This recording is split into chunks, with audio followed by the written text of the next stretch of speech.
आपण काकडीची कोशिंबीर करणार आहोत। त्यासाठी ही गावठी काकडीच घेतली आहे मी एक।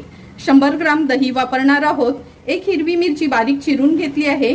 नंतर अर्धा चमचा राई, कढीपत्त्याची पानं, थोडीशी कोथिंबीर, चमचाभर शेंगदाण्याचं कूट, चवीप्रमाणे मीठ आणि चमचाभर साखर वापरणार आहोत। दही पण आपण व्यवस्थित फेटून घेतलं आहे आणि ही बघा काकडी आहे ना, साल काढून मी खिसून घेतली आहे। आता सर्वात आधी आपण ह्या दह्यामध्ये चवीप्रमाणे मीठ घालूया। नंतर एक छोटा चमचा एवढी साखर घेतली आहे, व्यवस्थित मिक्स करून घ्यायचे। नंतर ह्याच्यात चमचाभर शेंगदाण्याचं कूट, ते देखील व्यवस्थित मिक्स करून घेते। आता ही काकडी जी आपण खिसून घेतली आहे ना, ही ऍड करणार आहोत। तुम्हाला आवडत असेल तर थोडासा कांदा घातला तरी चालेल। व्यवस्थित आपल्याला हे मिक्स करून घ्यायचे। व्यवस्थित हे सर्व इन्ग्रेडियंट्स आपण मिक्स करून घेतले आहेत। आता ही कोशिंबीर छान चविष्ट होण्याकरता ह्याला थोडा तडका देणार आहोत। हे बघा, 1 चमचा तेल आपण गरम करून घेतलं आहे। अर्धा चमचा राई घालूया फोडणीला। नंतर ही कढीपत्त्याची पानं ऍड करते। हिरवी मिरची देखील मी फोडणीलाच घालणार आहे, म्हणजे छान तिखटपणा त्याचा येतो।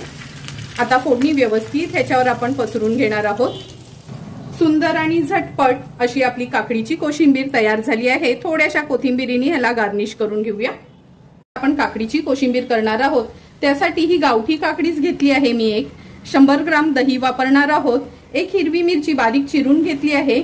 नंतर अर्धा चमचा राई, कढीपत्त्याची पानं, थोडीशी कोथिंबीर, चमचाभर शेंगदाण्याचं कूट, चवीप्रमाणे मीठ आणि चमचाभर साखर वापरणार आहोत।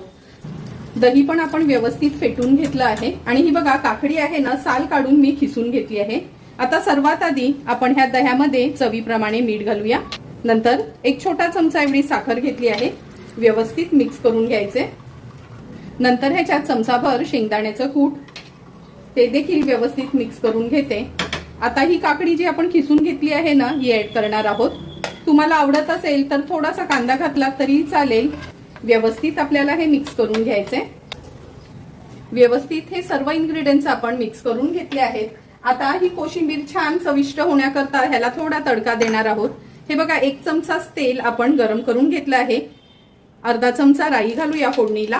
नंतर ही कढीपत्त्याची पानं ऍड करते। हिरवी मिरची देखील मी फोडणीलाच घालणार आहे, म्हणजे छान तिखटपणा त्याचा येतो। आता फोडणी व्यवस्थित ह्याच्यावर आपण पसरून घेणार आहोत।